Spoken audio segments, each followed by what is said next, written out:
Extinct animals have long fascinated scientists and storytellers. Picture the Caribbean as we know it today. White beaches, crystal clear water, and palm trees throwing slow-moving shadows. But thousands of years ago, these islands held giants.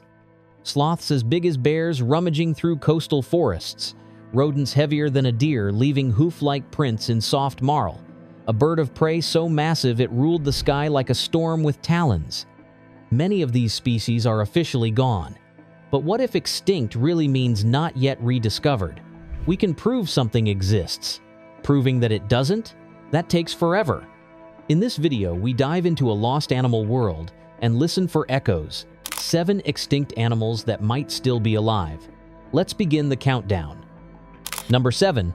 Woodward's eagle. High over Cuba and the Northern Antilles once circled a shadow that silenced birdsong. Woodward's eagle, likely Butygalis barrasi, wasn't just big.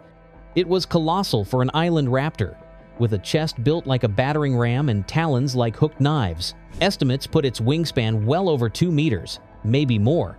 A broad-winged ambush hunter that swooped from limestone cliffs and pine ridges. Its prey? Medium-sized mammals and birds.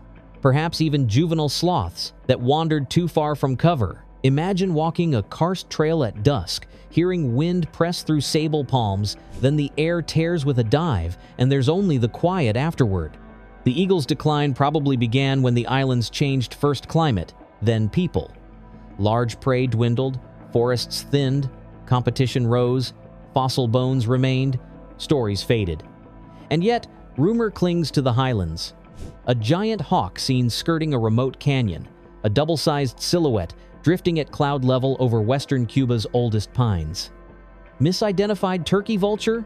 A red-tailed hawk seen at the wrong angle? Could be, but the sky has room for ghosts, and cliffs keep their secrets, maybe extinct or maybe still out there. Number 6. The Cuban giant sloth. Think sloth, and you picture something gentle hanging from a branch. Now scale it up to bear. Megalochnus, the Cuban giant sloth, was a ground dweller with thick limb bones, shovel-like claws, and a heavy, low stride built for browsing.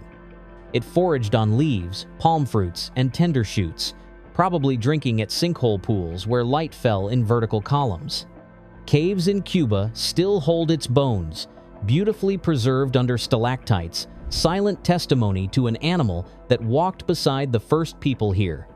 Remarkably, it seems to have survived long after humans arrived, holding on for millennia as hunters and habitat pushed in. Picture it moving at evening, a bulk among gumbo-limbo trunks, pausing to sniff at fallen palm hearts. Harmless, unless cornered, huge, and yet vulnerable. Officially, it's gone vanished a few thousand years ago, as forests changed and hunting pressure mounted. But the island is vast in the details: knife-edged ridges, cratered magotes, caves with chambers that breathe. Every so often, a caver tells of fresh claw-like scrapes on soft cave clay, or a farmer swears an enormous oso perezoso crossed a limestone cut before dawn. Misread signs? Old stories wearing new faces? The mind fills gaps. Still, slow steps leave deep tracks. Maybe extinct or maybe still out there. Number 5. The Caribbean monk seal. They called it the sea wolf, Neomonachus tropicalis. Sleek, dark gray, big round eyes like polished beach stones. Adults stretch to about 2.4 meters and could weigh over 200 kilos, hauling out on remote sandbars to nurse pups and sleep like driftwood under the sundae. This was the only seal of the tropics, cruising reefs from the Yucatan to the Lesser Antilles. We know what happened next. Sailors, colonists, and fishers hunted them for oil and meat. Nets tangled the curious. By the mid-1900s, the rookeries had gone quiet.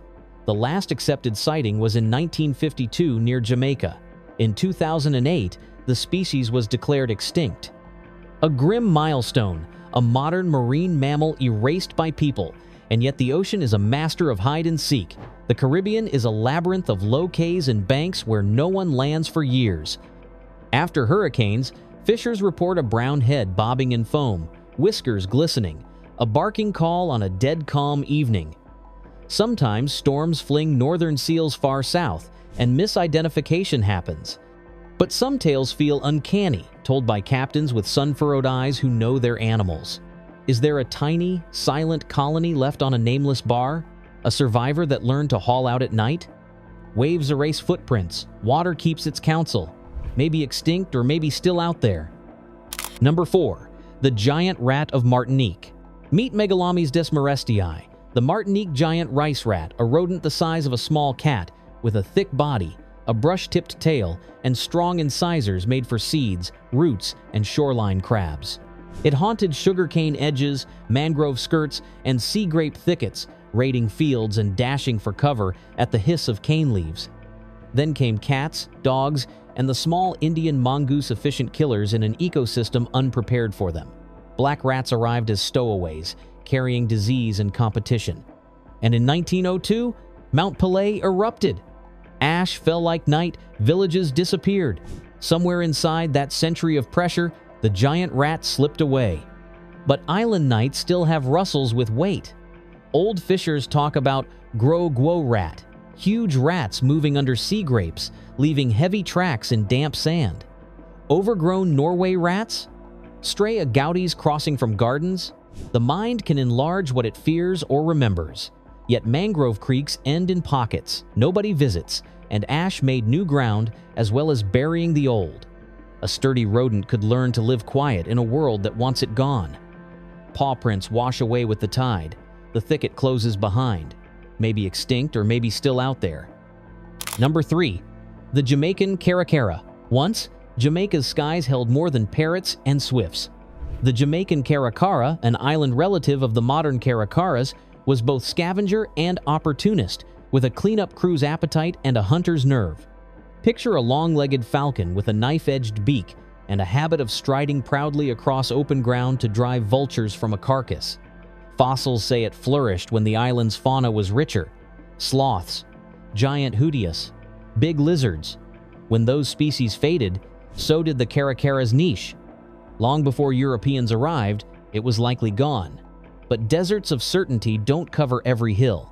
In the far west, in the morass where reeds rattle and the sky opens like a door, people still tell stories of a strange hawk that walks before it flies, bold as a dog. Could that be a misread crested caracara blown in from the mainland after a storm? Very possible storm birds are real.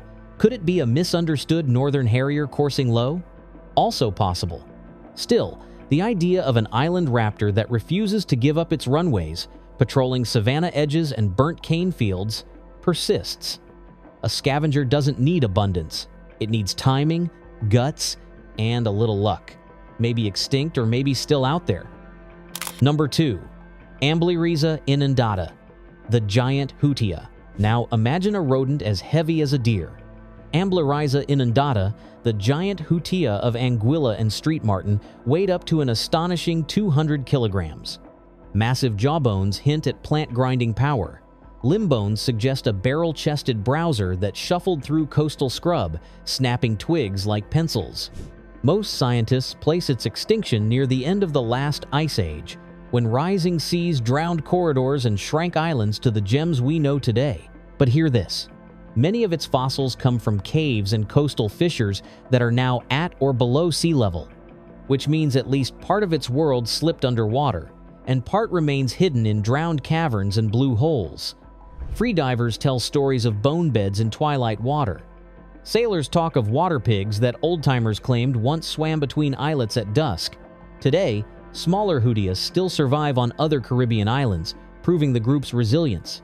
If any giant rodent learned to hug the edges feeding at night, sleeping in limestone pores, crossing short channels when seas were kinder, it would be this one. It sounds impossible on a modern tourist map, but maps are just the surface. The underground is bigger, maybe extinct or maybe still out there.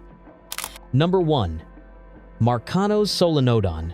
Our final creature hunts with the past in its mouth. Marcano's Solenodon, Marcanoi, was a small nocturnal insect eater from Hispaniola with a flexible snout and a secret weapon, venomous saliva, delivered through grooved lower incisors. That's right, among mammals, it's one of the rare venom users. At night, it would nose through leaf litter like a living metal detector, then jab an earthworm, a beetle, a small lizard going limp seconds later. Its bones look ancient, as if sketched straight from the age of dinosaurs. Its living relatives survive in Cuba and on parts of Hispaniola, elusive, fragile, and wonderfully odd. Marcano's species, though, is considered gone probably within the last few centuries as rats, cats, and dogs arrived, and forests fractured. Even so, the night culture of this island is thick with whispers. Farmers in remote valleys speak of a long snout that clicks and squeaks, of tiny footprints under thorn bushes after rain, of poultry pens raided in a way no mongoose does. Most such tales likely belong to the surviving Hispaniolan Solanadan rare, yes, but still clinging on. Yet there's room for a twist. A cryptic lineage in one canyon. A pocket that diverged long ago and never met a biologist's headlamp. No camera traps. No roads. Just darkness, insects, and a survivor's patience. Maybe extinct or maybe still out there. The Caribbean is an experiment written in water. Islands only miles apart can grow different lizards, different birds, different destinies. A hurricane tears one ridge bare but leaves the next untouched. Mangrove mazes hide things for decades. Limestone swallows sound and light. That's how species arise. It's also how they vanish. Skeptics will rightly point to the odds. Pleistocene giants rarely slip the net of time. 20th century seals don't evade cameras forever. But islands deliver surprises. The Jamaican iguana was written off for decades until a pig hunter walked into a dry forest canyon and met a living relic. If that can happen, what else crouches behind a curtain of vines? A sky hunter gliding at cloud level over an old pine, a bulk moving slowly between limestone bosses at dusk, whiskers and two wet eyes surfacing near a nameless bar of sand. We may never know. Or we might, one night, hear a call in fog that no one alive has recorded and follow it uphill to a burrow that smells of salt and leaf mold and history. The Caribbean we visit today is not the one that breathed yesterday. Beneath these beaches, deep in caves, and perhaps even in the last forgotten forests, the past waits. Maybe extinct, or maybe still out there. If you enjoyed this journey into the Caribbean's lost animal world, subscribe for more science, folklore, and mysteries from the edges of the map. And tell me, which land or island should we explore next?